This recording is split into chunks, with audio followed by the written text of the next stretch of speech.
സദസ്സിനെ അഭിസംബോധന ചെയ്യുന്നു. അഭിവന്യ പിതാക്കന്മാരെ, പ്രിയപ്പെട്ട സഹോദരി സഹോദരന്മാരെ,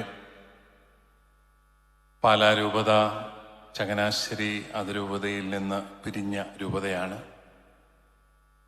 നിങ്ങൾക്കെല്ലാവർക്കും വളരെ സന്തോഷപൂർവ്വം ചങ്ങനാശ്ശേരി അതിരൂപത കുടുംബത്തിൻ്റെ പേരിൽ പ്ലാറ്റിനം ജൂബിലിയുടെ മംഗളങ്ങൾ നേരുന്നു. നിങ്ങൾക്ക് ഈ അവസരത്തിൽ എല്ലാവർക്കും വലിയ സന്തോഷമാണ്. പക്ഷേ നിങ്ങൾ പിരിഞ്ഞു പോയതിൽ ഇപ്പോഴും നഷ്ടബോധത്തോടെ ജീവിക്കുന്ന ഒരു അതിരൂപതയുടെ അധ്യക്ഷനാണ് ഞാൻ. നിങ്ങളും കൂടെ ഉണ്ടായിരുന്നെങ്കിൽ എന്ന് പലപ്പോഴും ആഗ്രഹിക്കാതിരുന്നിട്ടില്ല കേട്ടോ. എങ്കിലും മക്കള് വലുതാവുമ്പം പിരിച്ചുവിടാതിരിക്കാൻ പറ്റുകയാണല്ലോ. ഏതായാലും നിങ്ങൾ പോയതുകൊണ്ട് നിങ്ങൾ നന്നായിട്ട് വളർന്നിട്ടുണ്ട്. അതുള്ളൊരു വലിയ സന്തോഷം ഞാൻ അറിയിക്കുകയാണ്. നല്ല നസ്രാണികളുടെ നാടാണ് പാല. നല്ല സുറിയാനി കത്തോലിക്കരുടെ നാടാണ്. നമ്മുടെ സഭകൾക്ക്, ക്രൈസ്തവർക്കെല്ലാം ആത്മവിശ്വാസം കൊടുക്കുന്ന ഒരു സാന്നിധ്യമാണ് പാലായിലെ നസ്രാണികളുടെ സാന്നിധ്യം. അതിന് പ്രത്യേകമായിട്ട് ഞാൻ നന്ദി പറയുകയാണ്. ഈ നസ്രാണി സ്വത്വം, സുറിയാനി കത്തോലിക്ക തനിമ സംരക്ഷിക്കുന്നതിൽ ഈ പാലാ രൂപത നൽകിയിട്ടുള്ള നിസ്തുലമായ സംഭാവനകളെ നന്ദിയോടുകൂടി ഞാൻ ഓർക്കുകയാണ്.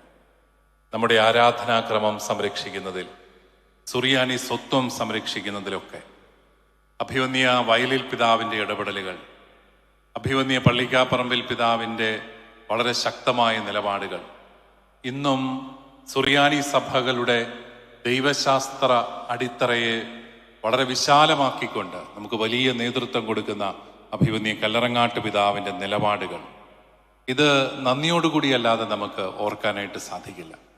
പലരും ചോദിക്കും, എന്തിനാണ് ഈ ആരാധനാക്രമത്തിലൊക്കെ ഇത്രയും തനിമ നമ്മൾ പുലർത്തുന്നത്?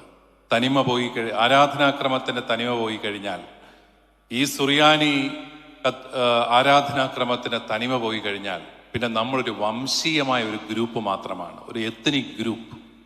സഭയെന്ന് പറയുന്നത് സാർവത്രിക സ്വഭാവമുള്ള വലിയ ഒരു പാരമ്പര്യത്തിൻ്റെ നിക്ഷേപമുള്ള ഒരു കൂട്ടായ്മയാണ്.